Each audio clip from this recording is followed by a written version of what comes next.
जय Hind defence lovers. आज की टॉप हेडलाइंस कुछ इस प्रकार है।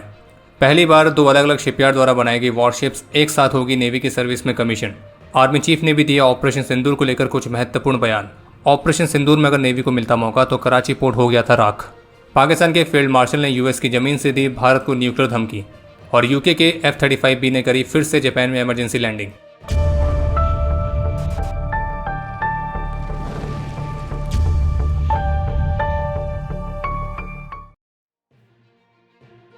आज जम्मू कश्मीर के किश्तवाड़ में इंटेलिजेंस इनपुट्स के आधार पर लॉन्च किए गए ऑपरेशन के दौरान पाकिस्तान द्वारा स्पॉन्सर्ड आतंकियों के साथ कांटेक्ट एस्टैब्लिश होने की रिपोर्ट सामने आई है। अभी जिस समय हमें वीडियो रिकॉर्ड कर रहे हैं तब तक आई रिपोर्ट्स के मुताबिक इस दौरान फायर फाइट हुई थी और फिलहाल अभी ये ऑपरेशन जारी है और इस पर डिटेल्स आनी बाकी है। और इससे जुड़े क्विक अपडेट्स के लिए हमारे ऑफिशियल टेलीग्राम चैनल को आप ज्वाइन कर सकते हैं। इसके अलावा एक अपडेट यह है कि इस महीने 26 अगस्त को भारतीय नौसेना की सर्विस में एक साथ 2 एडवांस वॉरशिप्स को कमीशन किया जाएगा, जिनमें से एक है उदयगिरी और दूसरी है हिमगिरी। और ये दोनों ही भारत में स्वदेशी तौर पर बनाई गई स्टेल्थ फ्रिगेट्स हैं, जिन्हें प्रोजेक्ट 17A के तहत बनाया गया है। लेकिन उदयगिरी को बनाया है MDL ने और हिमगिरी को बनाया है GRSC ने।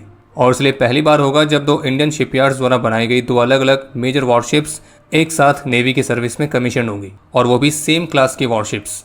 जानकारी के लिए आपको बता दें कि प्रोजेक्ट 17A के तहत टोटल 7 वॉरशिप्स बननी थी, जिनमें से 4 वॉरशिप्स MDL को बनानी है और 3 वॉरशिप्स GRSC को। इस क्लास के तहत बनाई गई जो पहली वॉरशिप थी INS नीलगिरी, वो ऑलरेडी इस वर्ष 15 जनवरी को नेवी की सर्विस में औपचारिक रूप से कमीशन हो चुकी है।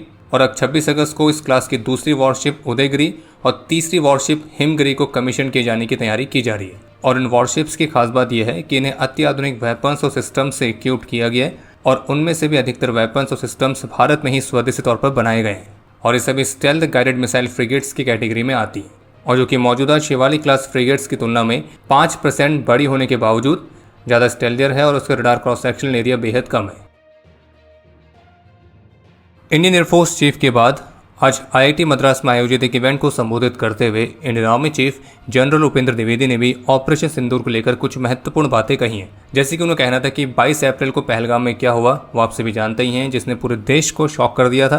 फिर उसके अगले दिन यानी कि 23 अप्रैल को हम सभी एक साथ बैठे और ये पहली बार था जब रक्षा मंत्री ने कहा इनफ इज़ इनफ, बस बहुत हो गया। और हमारी फोर्सेस के तीनों प्रमुख इस बात को लेकर बहुत ही स्पष्ट थे कि अब हमें कुछ करना है। हमें फ्री हैंड्स दिए गए और हमें ही तय करना था कि क्या करना है। और पहली बार पॉलिटिकल डायरेक्शंस और पॉलिटिकल क्लैरिटी में हमने इस तरह का कॉन्फिडेंस देखा था, और यही आपका मनोबल बढ़ाता है। और इस तरह से हमारे आर्मी कमांडर्स इन चीफ को ग्राउंड पर रहकर अपनी विजडम के अनुसार ही एक्शन लेने में मदद मिली थी। और फिर 25 तारीख को हम नॉर्दर्न कमांड गए, जहां हमने 9 में से 7 लक्ष्यों के बारे में सोचा, योजना बनाई और संकल्पना की और उन्हें अंजाम दिया, जिन्हें नष्ट कर दिया गया और कई सारे आतंकी मारे गए। 29 अप्रैल को हम पहली बार प्रधानमंत्री से मिले। ये महत्वपूर्ण है कि कैसे एक छोटा सा नाम ऑपरेशन सिंदूर पूरे देश को जोड़ता है, और ये एक ऐसी बात है जिसने पूरे देश को प्रेरित किया। और यही कारण है कि पूरा देश कह रहा था कि आपने इसे क्यों रोक दिया, और यह प्रश्न पूछा जा रहा था और इसे और भी जोड़ दिया गया है। और इसी दौरान आर्मी चीफ को यह भी कहना था कि अगर आप किसी पाकिस्तानी से पूछेंगे कि आप जीते या हारे, तो वो यही कहेगा कि हमारे चीफ को तो फील्ड मार्शल बना दिया गया, तो हम तो जीते होंगे तभी तो फील्ड मार्शल बनाए। तो इसके माध्यम से आर्मी चीफ ये कहना चाह रहे थे कि किस तरह से पॉपुलेशन को इन्फ्लुएंस किया जाता है, जिसपे अपनी खुद की पॉपुलेशन, अपने दुश्मन की पॉपुलेशन और एक न्यूट्रल पॉपुलेशन, तो उनको इन्फ्लुएंस करना शामिल रहता है। जबकि इसी तरह से CDS की तरफ से भी कहा गया कि जो ऑपरेशन सिंदूर था वो तीनों सर्विसेज के तालमेल का एक बहुत अच्छा प्रमाण था, और उभरते हुए सिक्योरिटी चैलेंजेस को काउंटर करने के लिए इन रिफॉर्म्स, कोऑर्डिनेशन और एडेप्टेबिलिटी को लगातार बनाए रखने की जरूरत है। वहीं एक अन्य इवेंट को संबोधित करते हुए भारतीय रक्षा मंत्री श्री राजनाथ सिंह का भी कहना था कि ऑपरेशन सिंदूर इस बात का प्रूफ है कि भारत अपनी होम ग्रोन स्ट्रेंथ के साथ दुश्मन को डिफीट करने की कैपेबिलिटी रखता है। रक्षा मंत्री का कहना था कि हम कभी भी किसी को नहीं उकसाते हैं, लेकिन हाँ, अगर कोई हमें उकसाता है तो फिर हम उसे नहीं छोड़ते हैं।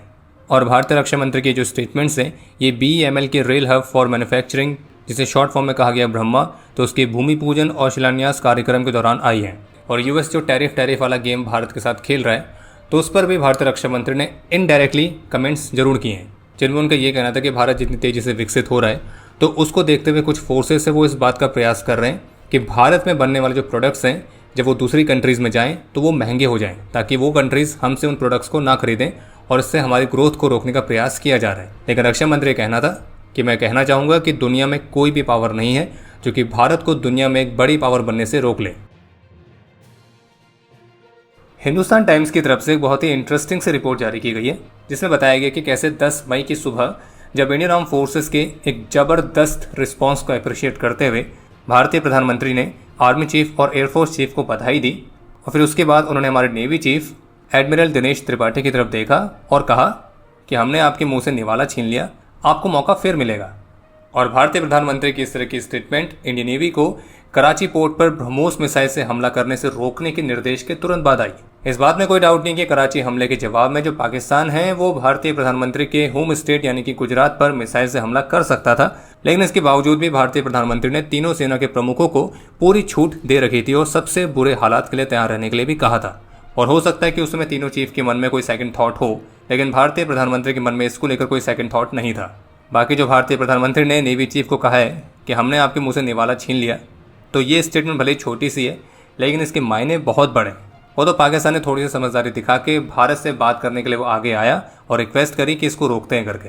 अगर ऐसा नहीं होता और अगर नेवी को भी पूरा मौका मिल जाता अपनी पूरी ज़बरदस्त फायर पावर दिखाने का, तो फिर तो आप जानते ही हैं कि जब भारतीय नौसेना युद्ध में उतरती है तो वो एक नया देश बना देती है। और क्या पता इस बार कोई नया देश बनने के बजाय किसी मौजूदा देश का आधा हिस्सा गायब भी हो सकता था। बाकी हिंदुस्तान टाइम्स की इस रिपोर्ट में हमारे तीनों सर्विसेज के प्रमुखों की कुछ खास बात भी लिखी गई है कि कैसे हमारे तीनों प्रमुख गैर राजनीतिक हैं, लेकिन फिर भी जब राष्ट्र सुरक्षा की बात आती है तो वो राजनीतिक नेतृत्व के सामने अपनी बात कहने से नहीं डरते हैं। हमारे जो करंट एयरफोर्स चीफ हैं वो एक क्लासिक टेस्ट फाइटर पायलट हैं और उनका जो बिंदास एटीट्यूड है वो हम सभी अच्छे से देख चुके हैं, और उन्हें इस बात की कोई परवाह नहीं होती है कि पॉलिटिकल लीडरशिप उनके इस बिंदास एटीट्यूड से नाराज हो सकती है। जो सही चीज़ है उसको कहने से वो नहीं डरते हैं। इसके बाद आते हैं हमारे आर्मी चीफ, जो अपने सैनिकों के साथ ही सबसे ज़्यादा कंफर्टेबल महसूस करते हैं। वो एक हद तक शर्मीले हैं, लेकिन ज़रूरत पड़ने पर अपनी बात पर अड़े रहते हैं, और जब बात आती है राष्ट्र सुरक्षा की तो फिर वो रूथलेस भी हो सकते हैं। और फिर हमारे नेवी चीफ, तो आपको बता दें कि हमारे नेवी चीफ एक ऐसी पर्सनैलिटी हैं जो नेवी की लीथल फायर पावर में विश्वास रखते हैं, और 10 मई की सुबह कराची बंदरगाह को नष्ट करने के लिए वो पूरा तैयार थे, जब तक कि पाकिस्तानी डीजीएमओ ने शांति की अपील नहीं की थी। और आप ये भी कह सकते हैं कि जैसे 1971 में कराची में बॉनफायर किया था इंडियन नेवी ने, तो वो वाली घटना इंडियन नेवी दोबारा से रिपीट करने वाली थी, और इस बार वो पहले से ज़्यादा खतरनाक होता। एक तरफ जहां यूएस प्रेसिडेंट रशियन राष्ट्रपति के साथ 15 अगस्त को अलास्का में मिलने के लिए तैयार हैं और इन एफर्ट्स का भारत ने भी सपोर्ट किया है, वहीं दूसरी तरफ पाकिस्तान का जो फील्ड मार्शल है आसिम मुनीर, वो यूएस पहुंच चुका है, जहां पाकिस्तानी फील्ड मार्शल ने United states central command CENTCOM के आउटगोइंग कमांडर के साथ मुलाकात करी, और सेंटकॉम की मिलिट्री लीडरशिप से मिलने के अलावा उन्होंने कुरेला में फेयरवेल को भी अटेंड किया। और यूएस मिलिट्री लीडरशिप के साथ पाकिस्तानी फील्ड मार्शल की इस मीटिंग को लेकर जो पिक्चर्स सामने आई हैं, तो वो भी पाकिस्तानी मिलिट्री की तरफ से ही रिलीज की गई हैं। अभी जिस समय हमें वीडियो रिकॉर्ड कर रहे हैं तो पाकिस्तानी फील्ड मार्शल की यूएस विजिट को लेकर यूएस गवर्नमेंट की तरफ से ऑफिशियली कोई भी पब्लिक कमेंट देखने को नहीं मिला है, और न ही ये कंफर्म हुआ है कि फील्ड मार्शल यूएस प्रेसिडेंट से भी मुलाकात करेंगे या नहीं। और अपनी इसी विजिट के दौरान जो पाकिस्तानी फील्ड मार्शल आसिम मुनीर है वो अमेरिका की जमीन से किसी तीसरी कंट्री को न्यूक्लियर धमकी देते हुए भी दिखाए। हुआ यह कि फ्लोरिडा में पाकिस्तानी डायस्पोरा द्वारा आयोजित एक इवेंट को संबोधित करते हुए आसिम मुनीर का यह कहना था कि हम एक न्यूक्लियर नेशन हैं, और अगर हमें लगता है कि हम नीचे जा रहे हैं तो हम अपने साथ आधी दुनिया को भी नीचे ले जाएंगे। यानी कि सीधे सीधे आसिम मुनीर ये कहना चाह रहा है कि जहां उनकी हालत खराब होने लगेगी तो वे न्यूक्लियर वेपन्स लॉन्च करके आधी दुनिया को तबाह कर देंगे। और ये जो न्यूक्लियर थ्रेट है केवल भारत के लिए नहीं है, लगभग एक तरह से पूरी दुनिया के लिए है। और ये टिप्पणी भी कहाँ से हो रही है? यूएस की ज़मीन से। और अब देखना ये है कि प्रेसिडेंट डोनाल्ड ट्रंप इस पर क्या कहते हैं, कुछ कहते भी हैं या नहीं। और तो और आसिम मुनीर ने इंडस वाटर ट्रीटी को लेकर भी कमेंट किया है, जिसमें उसने ये कहा है हम भारत द्वारा डैम बनाने का इंतजार करेंगे, और अगर भारत ऐसा कर देगा तो फिर हम 10 मिसाइलों से उसे गिरा भी देंगे। और आसिम मुनीर का ये कहना है कि इंडस रिवर भारत की कोई प्राइवेट प्रॉपर्टी नहीं है और हमें मिसाइलों की कोई कमी नहीं है। यानी कि आसिम मुनीर ये भी धमकी दे रहा है कि अगर भारत ने डैम बनाया तो वो उसको गिरा देगा, और ये सभी कुछ हो रहा है यूएस की ज़मीन से। इससे पहले आसिम मुनीर ये भी कह चुका है कि इस बार अगर भारत के साथ कोई कॉन्फ्लिक्ट हुआ तो वो ईस्ट यानी कि पूर्वी दिशा से शुरू करेंगे और भारत के सबसे वैल्यूएबल रिसोर्सेज को ख़त्म करेंगे, और इस तरह से वो फिर वेस्ट की तरफ बढ़ेंगे। वो बात अलग है कि आसिम मुनीर ने कह तो दिया है, लेकिन जब करने की बात आएगी तो फिर उसके बाद क्या होगा वो हम सभी जानते हैं। कल 11 और 12 अगस्त के लिए भारत और पाकिस्तान दोनों ने ही नेवल फायरिंग एक्सरसाइजेस के लिए नोटिफिकेशन जारी किया है, जो कि अरेबियन सी पर होगी, और दोनों की जो एक्सरसाइज है वो एक दूसरे से 60 नॉटिकल माइल्स की दूरी पर है। इसके अलावा एक और अपडेट है कि आज रविवार को जापान में यूके के एक और F-35B को टेक्निकल मालफंक्शन के कारण इमरजेंसी लैंडिंग करनी पड़ी है। और ये तो आपको ध्यान ही होगा कि इससे पहले भी 14 जून को यूके का एक F-35B मिलिट्री ड्रिल्स के दौरान ही किसी तकनीकी खामी के कारण भारत के तिरुवनंतपुरम एयरपोर्ट में इमरजेंसी लैंडिंग कर चुका है और फिर लगभग 5 सप्ताह तक वो यहाँ पे ग्राउंडेड भी रहा था। और अब ये दूसरा इंसिडेंट है जब यूके के F-35B को जापान में इस तरह की इमरजेंसी लैंडिंग करनी पड़ी है। और अब जापान में F-35B की छुट्टियाँ कितनी लंबी चलने वाली हैं तो वो तो इस बात पर निर्भर करता है कि इसमें खामी क्या आई है। बाकी इसके अलावा एक महत्वपूर्ण अपडेट ये है कि भारतीय वायुसेना के सुखोई Su-30 MKI फाइटर से रुद्रम 3 मिसाइल का सफलतापूर्वक परीक्षण किया गया है। और आपको बता दें कि रुद्रम 3 की जो रेंज है वो लगभग 550 किलोमीटर तक है और जो कि 500 किलोग्राम तक के वॉरहेड को कैरी करने में सक्षम है। और जबकि रुद्रम 4 वाले वेरिएंट पर भी काम किया जा रहा है जिसकी रेंज 1000 से 1500 किलोमीटर तक होगी और ये लॉन्ग रेंज के स्टैंड ऑफ वेपन होगा जो कि 1000 किलोग्राम तक के वॉरहेड को कैरी करने में सक्षम होगा। और इसे दुश्मन के कमांड सेंटर्स, उनके रडार साइट्स, उनके हार्डन बंकर्स, इन सभी स्ट्रेटेजिक टारगेट्स के खिलाफ इस्तेमाल किया जा सकेगा। चलिए बाकी अब समय है आज के इतिहास का।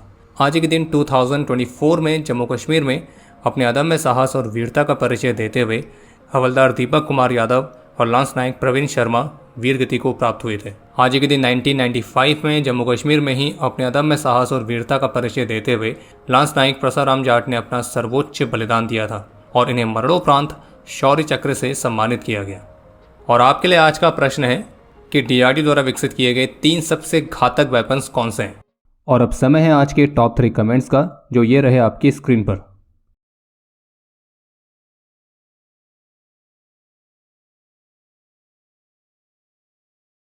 उम्मीद है आपको आज का एपिसोड पसंद आया होगा।